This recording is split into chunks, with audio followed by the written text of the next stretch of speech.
Saya hanyalah seorang dokter umum yang bekerja mengabdikan diri di sebuah desa. Saya mengobati pasien-pasien dengan penyakit ringan, tidak ada yang spesial. Namun, sebagian dari mereka datang dengan suatu penyakit yang misterius. Saya Dr. Indra Permana. Setiap dokter yang mengabdi itu memiliki pengalaman mistis dan spiritualnya masing-masing.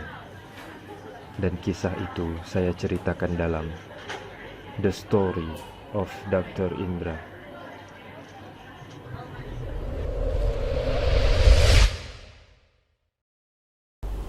Bismillahirrahmanirrahim. Alhamdulillahi rabbil alamin.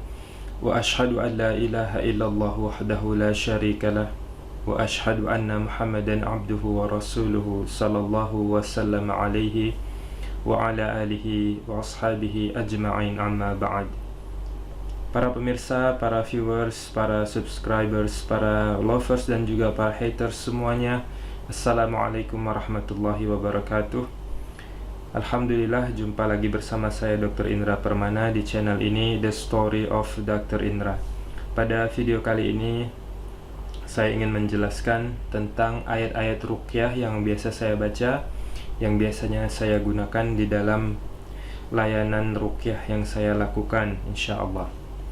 Ini berangkat dari adanya permintaan dari para viewers yang mungkin mereka itu ingin mempelajari atau sekedar ingin tahu saja ayat-ayat apa sih yang biasa digunakan dan apa fungsinya, ya, apa tujuannya dari saya ketika membacakan ayat-ayat itu pada saat ruqyah.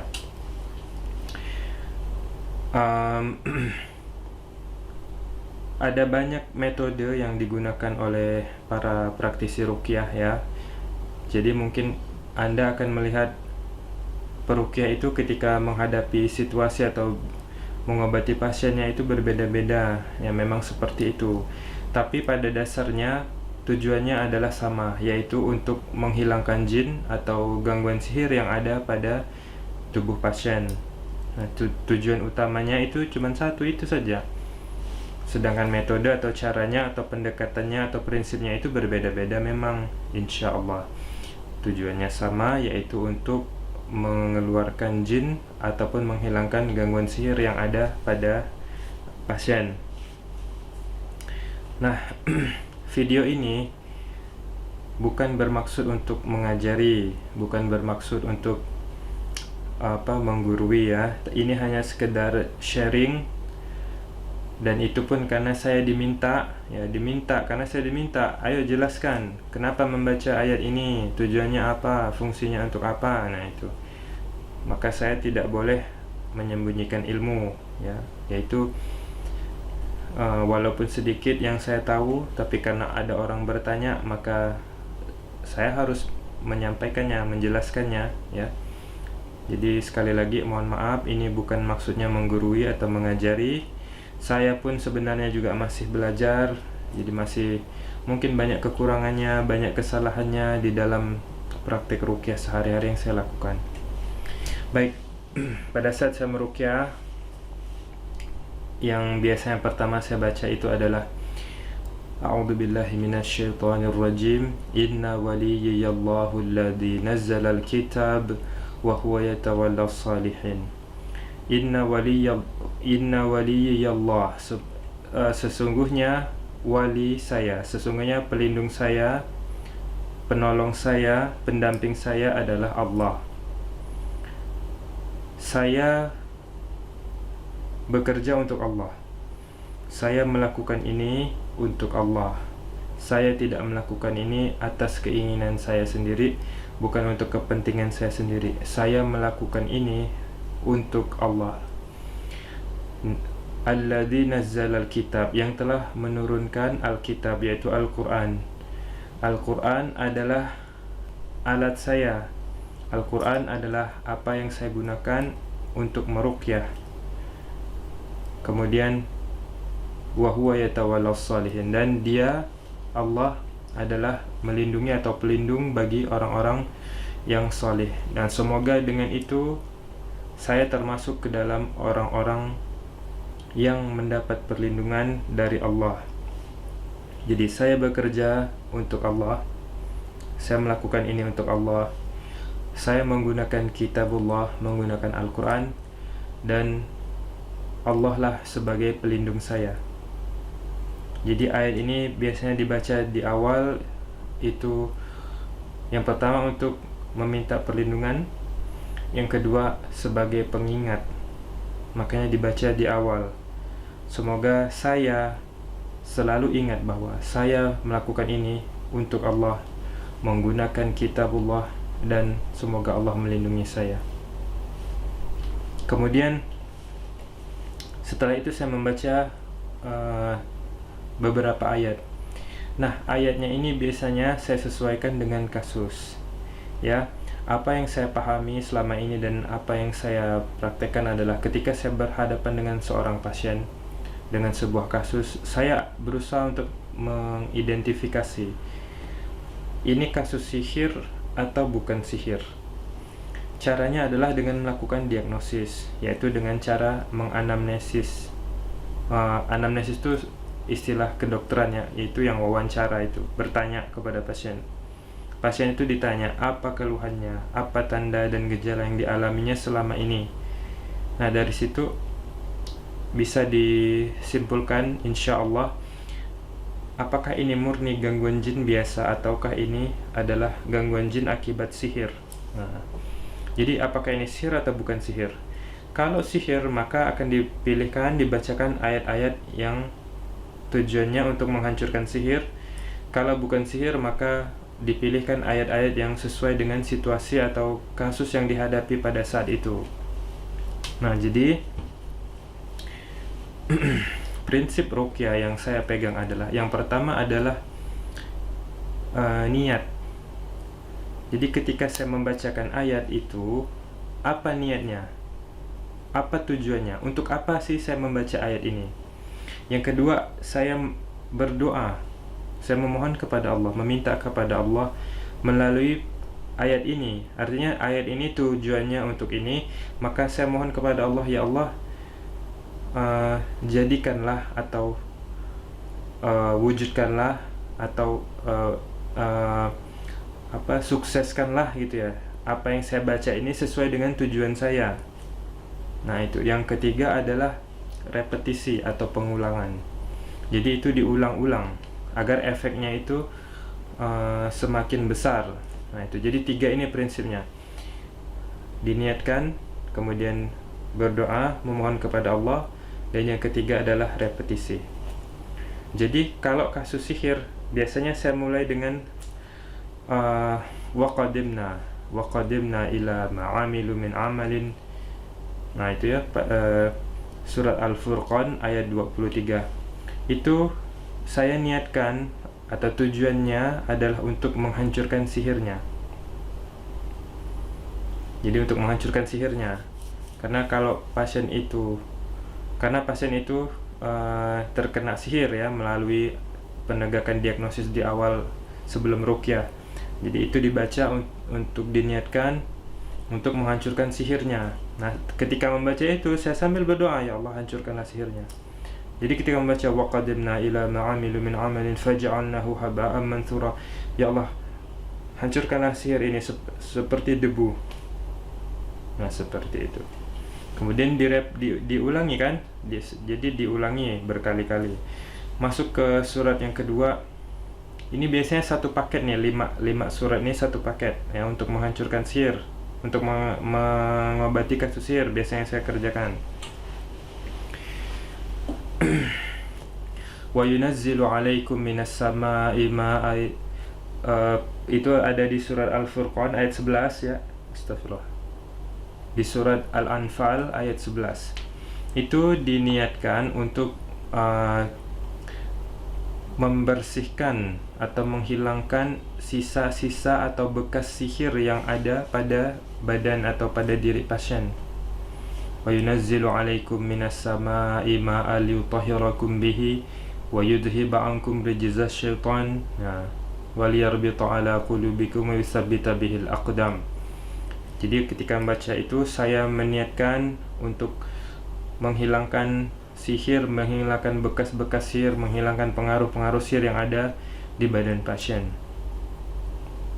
Kemudian ayat yang ketiga adalah surat An-Nahl ayat 26, fa'atallahu bunyanahum minal qawa'idi. Nah, itu yang bisa saya baca. Itu diniatkan untuk menghancurkan sihir yang disembunyikan, sihir yang ditanam, atau sihir yang ada di tempat dukun atau tukang sihir secara jarak jauh.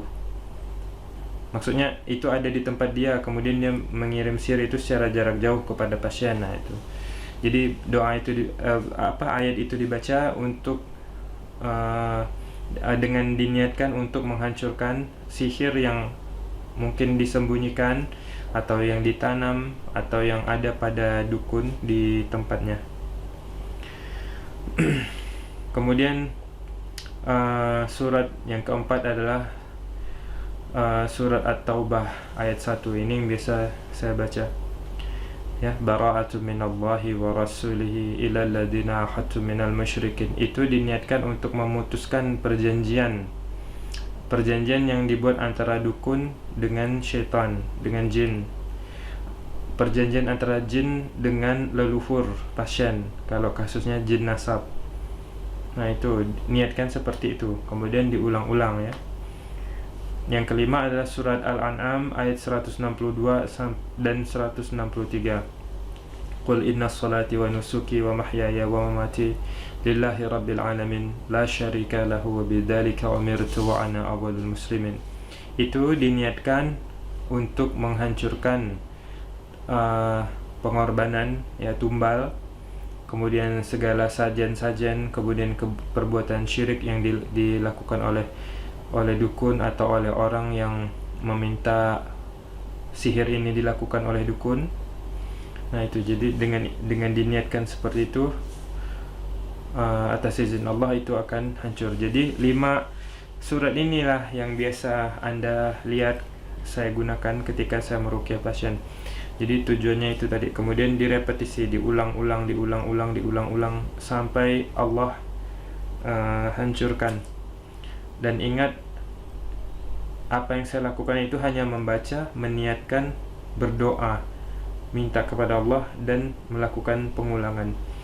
Jadi bukan sayanya yang memberikan pengaruh, atau bukan ayat itu yang memberikan pengaruh dengan sendirinya, tapi itu semua atas izin Allah. Makanya di situ ada doa gitu. Doa meminta, ya Allah hancurkanlah sihirnya, dengan membaca saya membaca surat Al-Furqan ayat 23. Ya Allah hilangkanlah penyakit, hilangkanlah sihir bekas-bekasnya, semua bekas-bekas gangguannya yang ada di badan pasien itu, segala pengaruh-pengaruhnya yang masih ada, dengan membaca surat Al-Anfal ayat 11. Kemudian minta kepada Allah supaya menghancurkan sihir, menghancurkan buhul, menghancurkan benda sihirnya yang mungkin disembunyikan oleh dukun, ditanam, digantung, diselipkan, dikubur atau yang ada di tempat prakteknya, di rumahnya sana. Kemudian minta dengan membaca surah An-Nahl ayat 26. Kemudian meminta kepada Allah supaya memutuskan ikatan antara dukun dengan jin, antara jin dengan leluhur dari pasien. Nah, kemudian meminta kepada Allah semoga membatalkan segala tumbalnya, segala sajiannya, segala persembahannya, segala pemujaan, segala penyembahan terhadap jin, baik yang dilakukan oleh dukun maupun oleh orang jahat yang meminta sihir itu dikerjakan oleh si dukun. Nah, itu. Jadi itulah 5 surat itu yang biasa saya gunakan. Jadi kalau Anda melihat saya membaca ayat itu, berarti pada awal saya sudah menegakkan diagnosis bahwa ini kasus sihir atau ini mengandung sihir. Nah, seperti itu. Kemudian oh ya, ada juga yang bertanya, kenapa jin harus diajak dialog? Kenapa jin diajak ngomong? Saya melakukan dialog dengan jin itu tujuannya ada 2. Yang pertama untuk mendakwahkan. Nah, jadi saya sedapat mungkin akan berusaha untuk mengislamkan jin yang mengganggu pasien, ya, jin jahat yang mengganggu pasien. apakah dia datang sendiri ataukah dia itu kiriman dukun. Saya akan berusaha untuk mengislamkannya. Kenapa? Karena itulah yang saya jadikan pegangan supaya pasien ini sembuh, supaya atas izin Allah, supaya jin yang mengganggu ini tidak kembali lagi mengganggu dia. Itu karena pada saat awal-awal meruqyah, pengalaman saya ketika jin itu hanya disuruh pergi, dia kemungkinan akan kembali. Sekarang kalau saya bacakan kepada dia ayat kursi, misalnya saya bacakan ayat kursi terus sampai dia terbakar, saya keluar, oke. Kalau dia keluar, nah, apa jaminan saya atau apa jaminan proses ini kalau nanti dia sudah keluar kemudian dia kembali ke dukunnya atau kembali ke kaumnya, kemudian dia memulihkan diri, lalu setelah dia sehat kembali, setelah dia pulih dari luka-lukanya, dia kembali lagi mengganggu pasien. Nah itu, jadi saya berpikir bagaimana caranya supaya itu tidak terjadi, bagaimana cara mengcounternya, yaitu dengan mengislamkan jin, diislamkan. Nah, kita mengislamkan jin atau orang misalnya, tidak mungkin dengan cara misalnya ini ada penjahat melakukan suatu kejahatan, lalu kita tangkap, kita katakan, ayo kamu mau tidak masuk Islam, pasti dia tidak mau, pasti dia menolak. Apalagi jin kafir yang sangat jahat. Sebagian dari mereka itu ketika saya mendakwahkan, mereka bilang, siapa itu Allah, siapa itu Muhammad. Nah seperti itu, mereka tidak tahu karena begitu lamanya, begitu kentalnya pengaruh iblis kepada mereka selama ini, selama hidupnya. Maka jin itu diajak berdialog, untuk tujuannya untuk mendakwahkan, Yang kedua, tujuannya untuk interogasi. Nah, tujuannya untuk interogasi. Sebenarnya tidak perlu benar sih ya, tidak perlu benar, karena proses penegakan diagnosis itu sudah kita lakukan di awal, sudah saya lakukan di awal sebelum pasien itu diruqyah. Kan saya bertanya keluhannya apa, tanda dan gejalanya apa. Nah itu insya Allah bisa mengarahkan kasusnya tuh ini gitu. Oh kasusnya sihir misalnya, atau kasusnya bukan sihir. Nah seperti itu, sebenarnya tidak perlu. Cuman dari interogasi itu sebenarnya kan sambil mendakwahkan kan, misalnya gini, apa yang kamu kerjakan di badan pasien ini? Saya ingin membunuh dia, kata jinnya. Lalu kita tanya, kenapa kamu membunuh dia, apa salah dia? Dia sudah membunuh anak saya, katanya. Lalu kita, nah ini kan namanya bertanya kan, akhirnya panjang. Ini yang orang lihat, jin kok diajak ngomong, katanya. Ini bagian dari interogasi. Kenapa dia membunuh anak kamu? Bukankah dia tidak bisa melihat anakmu? Bukan kalian jin? Iya, karena dia menumpahkan air panas, kata jinnya. Orang ini menumpahkan air panas di belakang rumahnya, dan itu mengenai anak saya, lalu anak saya mati. Jadi saya balas dendam, saya akan bunuh dia. Nah disitulah kita mendakwahkan, kamu tidak boleh begini. Ini kan terjadi karena ketidaktahuan, ya. Manusia ini membuang air panas karena dia tidak tahu kamu ada di situ atau anakmu ada di situ. Yang kedua, kalau kamu membunuh dia atas alasan ini, karena ketidaksengajaan, karena ketidaktahuan, Allah akan menghukum kamu. Nah, pada saat itu maka kita bacakan ayat Al-Quran yang sesuai dengan situasinya, ya. Wa may yaqtul mu'minan muta'ammidan fajaza'uhu jahannam khalidan fiha. Nah, itu dibacakan sampai selesai.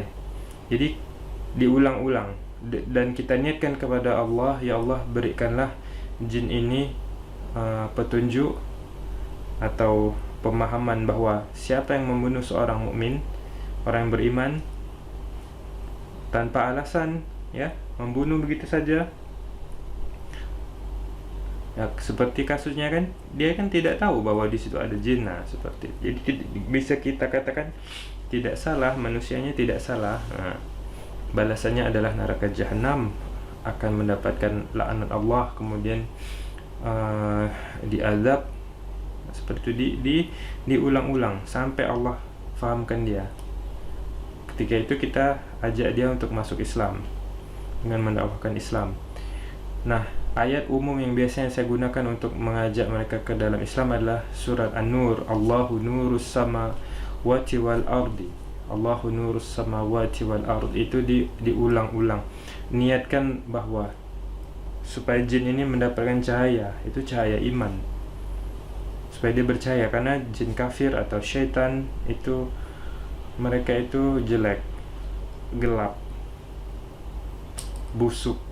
Nah, ketika mendapatkan cahaya, semoga dengan itu kita berdoa, minta kepada Allah, Allah berikan mereka iman.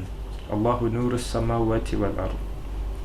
Kemudian bisa juga kita membaca wa ma khalaqatul jinna wal insa illa liya'budun.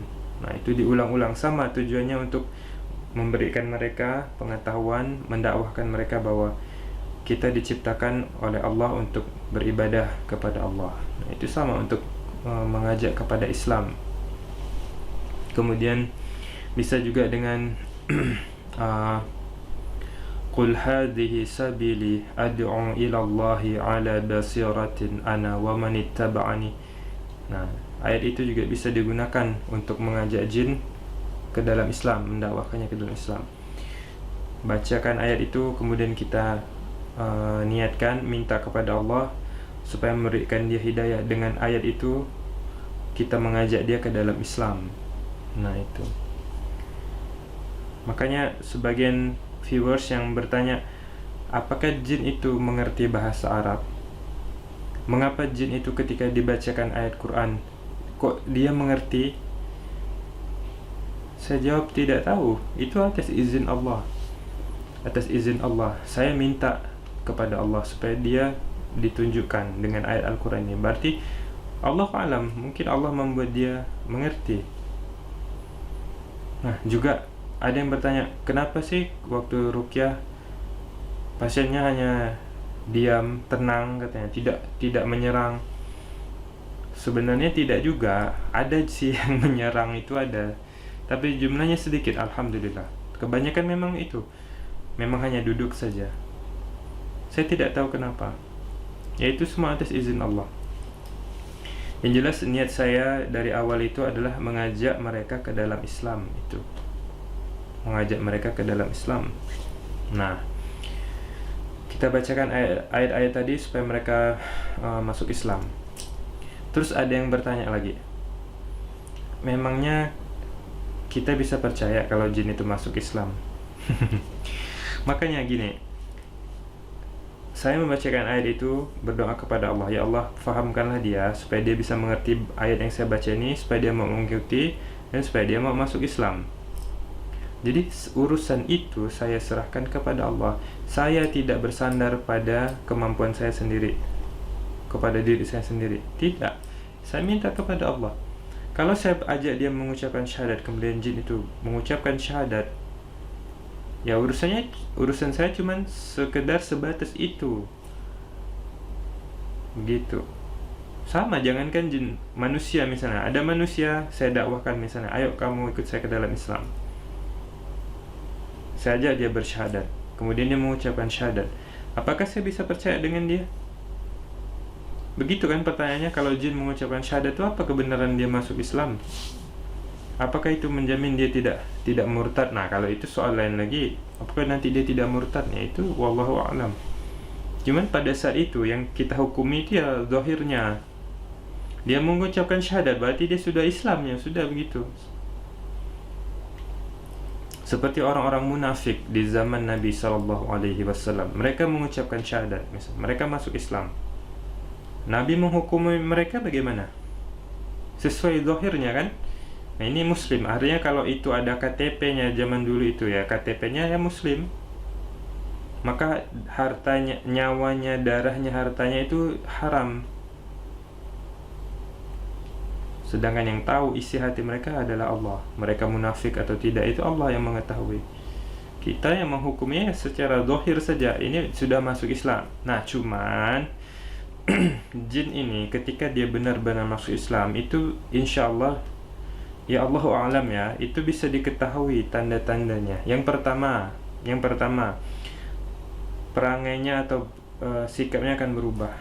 Coba perhatikan video-video saya ketika mengislamkan jin. Yang awalnya begitu liar, wah, meronta-ronta saya. Ketika dia sudah mengucapkan syahadat, coba lihat bagaimana cara dia berdialog dengan saya setelah itu. Coba perhatikan. Coba buka video-video saya yang pernah ada. Yang tadinya ini heboh ya, menjerit-jerit, pas sudah masuk Islam dia tenang gini. Ditanya jawabnya dengan santun, tidak seperti di awal beringas, liar, teriak-teriak, ya kan? Coba lihat lagi videonya. Yang pertama itu perubahan sikap. Yang kedua, dia berubah menjadi putih. Bukan saya bisa melihat mereka, tidak, mereka yang mengatakannya. Kok jadi putih, kok jadi bagus, kok jadi bersinar. Ada yang pernah bilang ini, kok saya jadi seperti uban, katanya. Putih seperti uban. Ya, dia punya bulu mungkin berubah seperti uban, katanya. Putih. Subhanallah.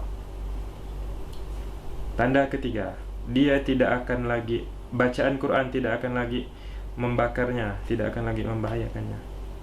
Ya sudah, dites saja. Ayo kita lihat kamu, bagaimana kamu. Bacakan dia surat. Bacakan dia, innal munafiqina fid darkil asfali minan nar. Coba diulang-ulang, dibacakan kepada dia. Atau dibacakan surat apa saja, kita tes. Misalnya ayat-ayat yang bercerita tentang azab misalnya. Coba, Rabbana atihim di'faini minal azabi wal'anhum la'anan kabira. Diulang-ulang. Apakah dia menggelepar lagi? Nah, itu bedanya jin dengan manusia. Nah, jadi itu. Nanti dia murtad lagi, itu gimana? Ya itu urusan dia, urusan saya ya pada saat itu gitu. Makanya setelah dia masuk Islam, saya suruh mereka itu pergi ke masjid, bertemu jin-jin muslim yang ada di situ, minta diajari dan diajak beribadah kepada Allah. Begitu.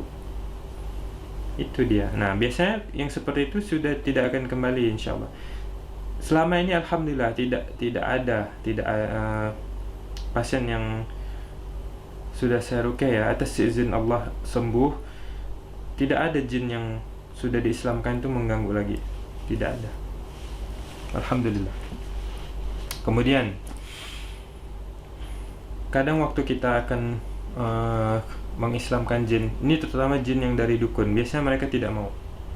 Karena begini, mereka mengerjakan sihir itu atas suruhan dukun. Jadi dukunnya itu membuat satu ritual, menyediakan sajen atau tumbal untuk memanggil jin, mendatangkan jin. Nah, ketika jin-jin itu datang, mereka itu kalau di dunia kita mungkin dibuat perjanjian gitu, semacam MOU. Kamu kerjanya ini, tugasnya ini. Nah, itu. Nah, mungkin ada dalam salah satu isi perjanjiannya, kalau kamu mangkir, kalau kamu berkhianat, artinya kamu tidak mengerjakan tugas ini, kamu akan mati, kamu akan dibunuh gitu. Karena dukun itu dia punya jin juga. Nah, jinnya itu biasanya mungkin lebih kuat dari jin yang disuruhnya untuk mengerjakan pekerjaan sihir itu gitu. Jadi dengan itu jin itu nanti disiksa kalau tidak mengerjakan tugas atau kalau lari. Makanya jin-jin seperti ini kalau diajak masuk Islam mereka tidak mau. Biasanya begitu. Nah, ketika jin itu tidak mau masuk Islam gimana? Ya ditanya, "Ngapa kamu tidak mau masuk Islam? Alasannya apa?" Saya kan sudah menjelaskan, kita itu diciptakan oleh Allah untuk beribadah kepada Allah. Atau Anda bisa jelaskan dengan membacakan ayat yang bercerita tentang surga misalnya. Ayat-ayat yang bercerita tentang surga, keindahan surga, segala nikmat yang ada di surga diceritakan kepada dia, tapi masih juga tidak mau masuk Islam. Ya, kita tanya, apa alasannya? Oh, saya terikat dengan perjanjian nenek moyang. Nah, kalau yang ada ikatan seperti itu, bacakan surat At-Taubah ayat 1. Maksudnya saya bacakan surat At-Taubah ayat 1 untuk diniatkan untuk memutuskan perjanjian dia dengan nenek moyangnya. Bara'atun minallahi wa rasulihi ila alladziina ahadtum minal musyrikin. Itu diulang-ulang. Kalau dia terikat dengan dukunnya, dan yang kalau dia mangkir, kalau dia pergi, dia akan ditangkap sama dukunnya terus disiksa atau dibunuh, maka saya bacakan surat Al-Anbiya ayat 30. Surat Al-Anbiya ayat 30 diniatkan untuk memutuskan ikatan sihir yang dibuat oleh dukun terhadap dia. Awalam yaral ladzina kafaru anna as-samawati wal arda kanata ratqan fafataqnahuma. Itu fafataqnahum, maka kami alhamdulillah kami pisahkan. Nah itu kami pisahkan. Fafataqnahuma diulang, fafataqnahuma. Nah, itu yang biasa dilihat kan di video saya kan.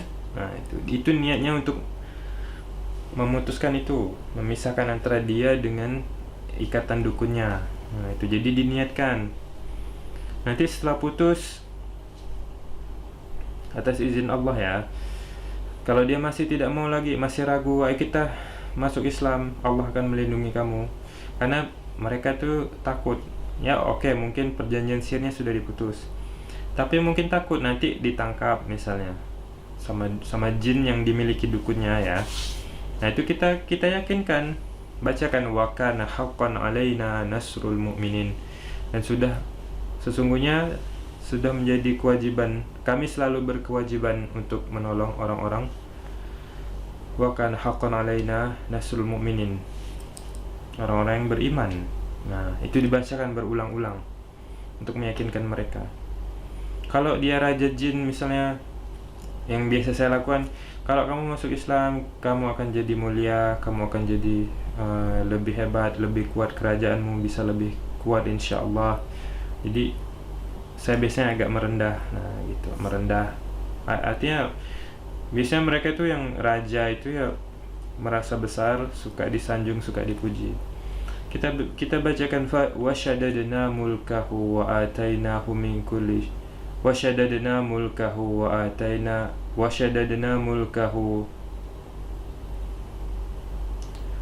subhanallah. Wa shaddadna mulkahu wa atainahu al-hikmata faslal khitab. Nah itu dibacakan itu. Saya bacakan itu biasanya berulang-ulang. Diniatkan supaya dia melihat gambaran bahwa Allah akan memberikan dia yang lebih besar, yang lebih baik, dan Allah berikan dia kebijaksanaan untuk memeluk Islam. Kadang ada yang minta, ada enggak yang lebih dari itu? Ada enggak yang lebih dari itu? Kamu minta kepada Allah setelah kamu masuk Islam nanti. Nah itu. Atau biasanya saya bacakan inna makanna lahu fil ardi wa atainahu min kulli syai'in sababa. Diniatkan untuk itu. Semoga Allah berikan dia gambaran bahwa Allah akan berikan dia kenikmatan atau kekuasaan yang lebih besar, lebih baik dari yang sekarang ketika dia masih kafir. Nah itu. Jadi supaya dia mau masuk Islam.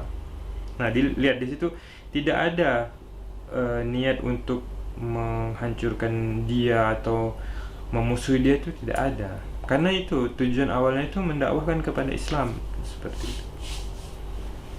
Ada sih beberapa kasus ya yang saya hadapi, dia itu jinnya itu Masya Allah ya, saya menyebutnya strong jin. Jinnya cukup kuat. Jadi jin itu kemampuannya seperti kita, ada anak TK, anak SD, SMP, SMA, anak kuliahan, kemampuannya berbeda-beda, kekuatannya berbeda-beda. Lalu bacaan Quran yang kita bacakan kepada mereka itu kalau boleh dianalogikan seperti gini. Kalau kita dicubit misalnya, coba kamu cubit saya. Wah ini misalnya saya nih, coba kamu cubit saya. Terus orang ini mencubit saya, dicubit, saya bilang saya tidak merasakan apa-apa, saya kuat.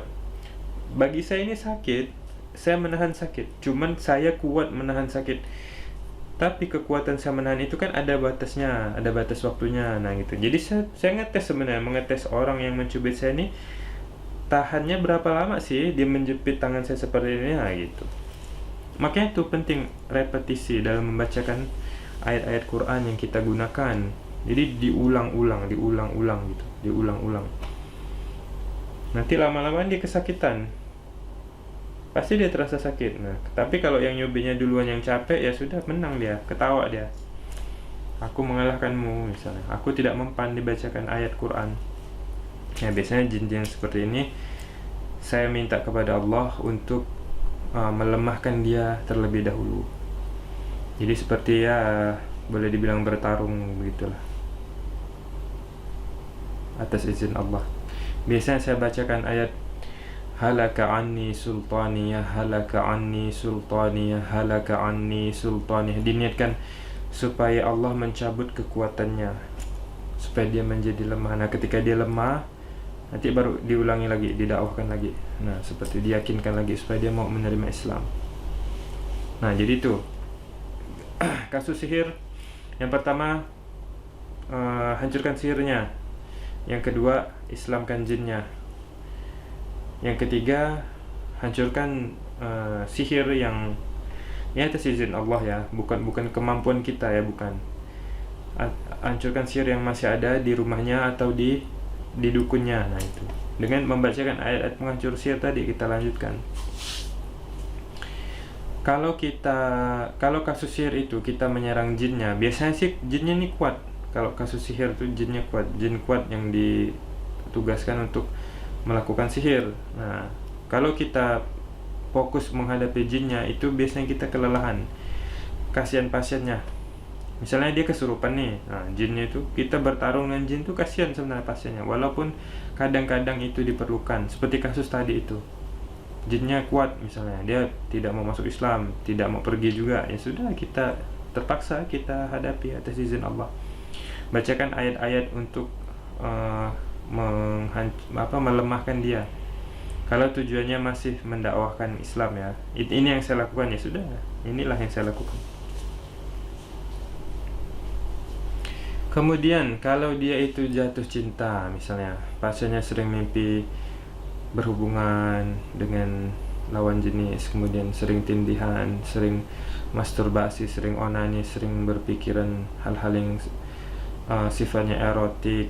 Nah seperti itu, kalau kita berhadapan dengan jin seperti ini, bacakanlah wa min ayatihi an khalaqalakum min anfusikum azwajan litaskunu ilaiha. Nah itu kita niatkan dalam hati, ya Allah berikanlah jin ini pemahaman bahwa dia itu tidak seharusnya, tidak sepantasnya menjadikan manusia ini sebagai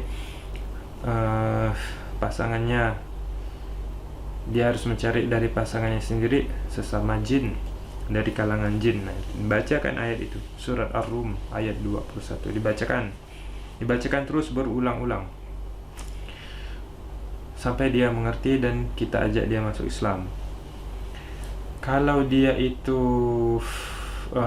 wujud binatang atau wujud monster, mungkin kalau kita lihat perangai pasien tuh agak sulit, mungkin kita bacakan fitratallahi allati fataran nasa 'alaiha la tabdila li khalqillah. Diniatkan supaya dia itu kembali ke wujud naturalnya, ya supaya dia tidak seperti itulah intinya. Niatkan saja kepada Allah. Kemudian ini kita kembali lagi ke kasus sihir. Ya itulah ya, karena ayatnya itu banyak gitu, ada beberapa gitu ya yang biasa saya gunakan. Saya tidak membuat contekan soalnya ini, membuat video ini. Kita kembali ke sihir. Pada sebagian sihir ada yang menggunakan tumbal, ya, ada darah. Dia menyembelih, dukunnya itu menyembelih untuk jin. Nah darah ini nih yang membuat jin itu semakin kuat ya. Artinya gini, kalau yang datang itu panglima jin atau kalau dia raja jin dengan darah itu, wah itu para pengikutnya ngikut kan. Jadi semakin ramai, semakin banyak untuk membantu dia mengerjakan sihir. Jadi dia semakin kuat, semakin banyak bantuan maksudnya. Yang kedua, dia semakin kufur. Nah semakin kufur, darah sembelihan itu kan termasuk ibadah. Kita dilarang melakukan menyembelih kepada selain Allah. Qul inna salati wa nusuki. Nah, itu wa nusuk wa nusuki, kesembelihan itu tidak boleh untuk selain Allah. Nah, jadi orang yang melakukan itu adalah orang yang melakukan kufur. Jadi darah itu mereka banyak kekuatan dan membuat mereka semakin kufur. Bacakanlah hurrimat alaikumul maitatu waddamu walahmul khinzir. Nah, itu ya, wa mauhilla bi ghairillahi bi. Diniatkan untuk menghancurkan darah, menghancurkan tumbal yang diberikan itu, membatalkannya maksudnya, dan menghilangkan kufurnya. Jadi dengan itu mudah-mudahan jinnya itu balik ke keadaan normal sebelum dia mendapatkan darah itu, supaya dia lebih mudah diajak ke dalam Islam gitu. Batalkan darahnya dan cancel atau batalkan kekufurannya. Itu hurimat alaikumul maitatu waddamu walahmul khinzir wa mauhilla li ghairillahi bih. Kemudian apa lagi ya? Ya itulah ya, banyak sih masih ayat-ayat yang biasa saya gunakan. Nanti mungkin bisa dilihat, dipelajari di video-video ruqyah itu. Karena setiap saya ingin baca, biasanya kan saya sebutkan, ayo kita lakukan ini, ayo, semoga Allah memberi kamu hidayah, mudah-mudahan Allah memberi kamu hidayah supaya kamu masuk Islam. Terus saya bacakan, yu'til hikmata man yasha'u wa man yu'tal hikmata faqad utiya khairan katsira, dan seterusnya. Itu insyaallah bisa, kalau lihat video saya itu insyaallah bisa. Maksudnya bisa tahu artinya apa, maksud saya tuh mau apa gitu, selanjutnya saya mau apa, itu insyaallah bisa diketahui karena setiap sebelum saya membacakan ayat atau surat itu saya memberitahunya. Nah, itu insyaallah. Oke, jadi itu saja mungkin yang bisa saya sampaikan dalam sharing kali ini. Satu lagi ya, sekali lagi saya ingin mengingatkan diri saya sendiri terutama bahwa inna waliyallahu alladhi nazzala al-kitaba wa huwa yatawalla as-salihin. Saya bekerja untuk Allah. Saya menggunakan kitab Allah, dan Allah lah yang menjadi pelindung saya. Ingat, saya tahu mungkin yang bertanya itu ingin mendalami ruqyah. Saya ingin ingatkan, saya bukan ingin menakuti ya. Ini ingin mengingatkan diri saya sendiri dan juga Anda. Ketahuilah, meruqyah itu kita bekerja melawan atau berhadapan dengan tukang sihir atau dukun dan syaitan. Jadi ini bukan hal yang main-main, bukan hal yang remeh. Ini adalah sesuatu yang serius, bahkan ini adalah sesuatu yang berbahaya. Jadi jangan main-main ya, jangan main-main. Belajar ruqyah, niatkan untuk menolong orang. Jadi kita meruqyah itu untuk menolong orang, lillahi ta'ala, karena Allah. Saya melakukan ini untuk Allah, saya bekerja untuk Allah. Allah adalah bos saya ya, Allah adalah Tuhan saya. Saya menggunakan kitabullah, menggunakan Al-Quran, dan Allah adalah pelindung saya. Semoga Allah melindungi saya. Jadi itulah yang biasa saya baca di awal sebagai bentuk permohonan sekaligus untuk pengingat bagi diri saya sendiri, insyaallah. Allahu alam, itu saja yang dapat saya sampaikan pada kesempatan video kali ini. Semoga bermanfaat dan saya mohon maaf apabila ada kesalahan.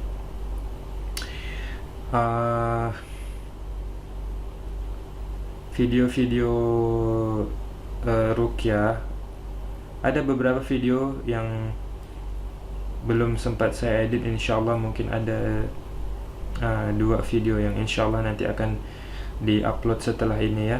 Jadi mohon bersabar saja. Bagi Anda yang ingin sekali mendapatkan bantuan dan layanan ruqyah dari saya, terutama pasien-pasien yang berada di luar Pontianak ya, ada yang dari Pulau Jawa, dari Sumatera, Sulawesi, ada saudara saya, saudaraku sesama muslim yang ada di Malaysia, di Brunei ataupun di Singapura, ada juga yang dari Hong Kong itu. Ya, semoga saja Allah mudahkan. Berdoalah, semoga Allah mudahkan. Karena kita tidak pernah tahu. Saya tidak tahu dan Anda pun tidak tahu apa yang Allah takdirkan ke depannya. Mungkin saja kita akan bertemu suatu hari mungkin. Tapi satu hal yang ingin saya sampaikan, saya ini tidak punya kelebihan apa-apa. Ya, jadi keberhasilan ruqyah yang nampak pada video-video saya itu semuanya atas izin Allah. Dan ketika Anda bertemu dengan saya suatu hari nanti, belum tentu hasil yang didapatkan atau yang terjadi itu sama seperti yang Anda lihat di video. Belum tentu. Karena kasus setiap orang itu berbeda-beda dan situasi saat itu mungkin berbeda-beda. Dan yang paling penting, yang paling mendasar adalah yang selalu saya ingatkan, semua itu terjadi atas izin Allah, bukan karena kemampuan saya, bukan karena kepandaian saya. Jadi mohon maaf sekali, saya ingatkan, jangan terlalu terobsesi ya, karena kalau Anda melihat video itu mungkin Anda merasa oh ini kok berbeda misalnya ya, karena yang saya lihat komen-komen yang masuk itu seperti itu rata-rata, ini kok berbeda, sehingga timbullah obsesi dalam pikiran, pengen sekali ketemu Dokter Indra, saya pengen diruqyahnya itu sama Dokter Indra. Nah, semoga tidak seperti itu ya. Nah, jadi jangan menggantungkan kesembuhan itu kepada seseorang. Gantungkanlah kesembuhan, segala harapan, bertawakal itu kepada Allah. Begitu ya. Tapi kalau misalnya saya bertawakal kepada Allah Dokter Indra, saya sudah coba beruqyah beberapa kali dengan peruqyah yang lain, mungkin belum Allah sembuhkan. Mungkin kalau ruqyah sama Dokter Indra, mudah-mudahan Allah sembuhkan. Nah, kalau memang seperti itu ya, semoga Allah mudahkan. Ya, semoga Allah mudahkan. Sekali lagi saya ingatkan ya, itu semua terjadi atas izin Allah, bukan karena kemampuan saya, bukan karena kepandaian saya. Baik, cukup sekian, sampai ketemu lagi insyaallah pada video-video berikutnya. Semoga Allah senantiasa memberikan kita hidayah di dalam Islam, dan semoga Allah menjauhkan kita dari berbagai macam gangguan jin maupun sihir. Semoga Anda yang menonton ataupun keluarga Anda mungkin saat ini yang sedang tertimpa musibah, terkena gangguan jin maupun sihir, semoga Allah mudahkan dalam mencari kesembuhan, dan semoga Allah segera sembuhkan dan hilangkan gangguan jin maupun sihir yang terjadi. Amin. Wassallallahu wassalam ala nabiyyina Muhammad wa ala alihi wa sahbihi wassalam, wa akhiru da'wana alhamdulillahi rabbil alamin. Wassalamualaikum warahmatullahi wabarakatuh. والشياطين كل بناء